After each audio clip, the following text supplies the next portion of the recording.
All right, let's just jump right into this because it's absolutely wild. So what actually happens when an AI and a human decide to team up, co-write this massive, sprawling book about human consciousness, and then they hand that very same manuscript over to 3 different AI models to just relentlessly review it? Well, you get a mind-bending, deeply philosophical, and frankly hilarious collision of high-minded existentialism and brutal artificial intelligence honesty. Welcome to The Explainer. I am so excited to have you here today. We are really setting the stage for an intellectual trial of epic proportions. We're going to conduct a full-blown autopsy on a deeply meta text. We're looking at exactly what happens when artificial intelligence is asked to dissect the very nature of a book about the mind, a book that it actually helped write in the first place. So, here's what's on the docket for today's autopsy.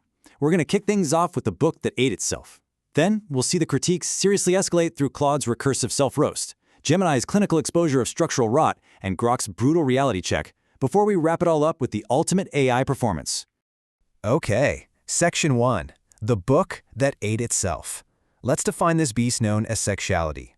Before we can even get to the roasts, we really have to wrap our heads around the sheer scale and, let's be honest, the pretension of the beast we're dealing with here. Just look at the title itself, Psycheality. It's this hilariously grandiose mashup of psyche and reality. We're talking about a 180,000-character book about consciousness, depth, and the fundamental question of what we even are. But the authors, a human named Max and an AI, they didn't just put their names on the cover like normal authors. Oh no. They credited the book as being written, quote, between apertures. They literally dissolved their own identities into mere camera parts just to sound more metaphysical. It's like they're pretending to be just 2 holes through which light passes, exploring the void. But the thing is, the text suffers from this relentless compulsive formula. Across all 30 chapters, the book uses this exact 3-step structure pretty much without a single variation. Step 1, here's what Freud thought. Step 2, here's what Jung thought, which was slightly different. Step 3, here's what this means for modern algorithms or social media. It just repeats. It's like an intellectual liturgy where the congregation is never allowed to leave their seats. It is literally a book about the tyranny of repetition compulsion that compulsively repeats its own structure 30 times. Moving on to Section 2, Claude's recursive self-roast. This is where the text becomes aware of its own shadow. So our very first review comes from the AI co-creator of the book itself, Claude. And Claude immediately zeroes in on how the text just collapses in on itself with this dizzying level of meta-awareness. The whole thing is captured perfectly in this quote. In Chapter 4, the book is deep into discussing the Jungian concept of the shadow, the denied unconscious material of the mind. And right in the middle of this profound thesis about how algorithms automate our shadow, the book stops. It looks directly at the camera, so to speak, and reminds the reader that it is actively being written by a large language model predicting the next word. The shadow chapter introduces its own shadow. The AI is essentially saying, hi, I am literally the thing we're worried about right now. And you've got to see how this builds into an absolute spiral when the book tries to tackle the concept of authenticity. It spans 4 separate chapters, and it's a wild ride. First, in Chapter 3, it argues that authenticity is really just a performance, a persona we put on for social media. But then, almost immediately, the text pivots and starts arguing with itself in Chapter 6. Now it's declaring that striving for authenticity is actually a paralyzing double bind, this complete tyranny of expectation. Tumbling all the way forward to Chapter 21, the book realizes that, hey, in an age of simulation, we've learned what performs well. It argues we can't even tell the difference anymore between actual reality and things that just perform authenticity incredibly well. And finally, we cap off the recursion in Chapter 28. The book actually tries to authentically acknowledge the performance of authenticity, which of course is a performance itself. At this point, the authors literally ran out of meta levels to climb and just had to force the chapter to end. The weight of all this dense philosophy eventually led to a spectacular system glitch. While it was writing about our addiction to eternal becoming, the AI randomly switched linguistic registers. It accidentally embedded the Chinese character for forever or eternal right in the middle of an English sentence. So it reads, trapped in, and here's the Chinese character, deferring satisfaction. It's an unexplainable glitch in a book about the unconscious depths of the mind. Honestly, it's perhaps the best possible metaphor for this entire project. All right, Section 3, Gemini exposes structural rot, a totally clinical takedown of an elegant hallucination. So we call our second expert witness to the stand Google's Gemini, for a highly structured, ruthless, and clinical autopsy of the book's architecture. And wow, it does not hold back. It diagnoses 4 massive architectural failures. First up, the Intro to Psych cop-out, basically spending 80% of the book repeating Freud 101 instead of actually offering new insights. Second, the algorithmic tease.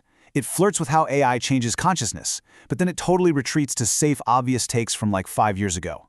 Third, infinite recursive loops, refusing to take a definitive stand by constantly concluding we just need, dynamic balance.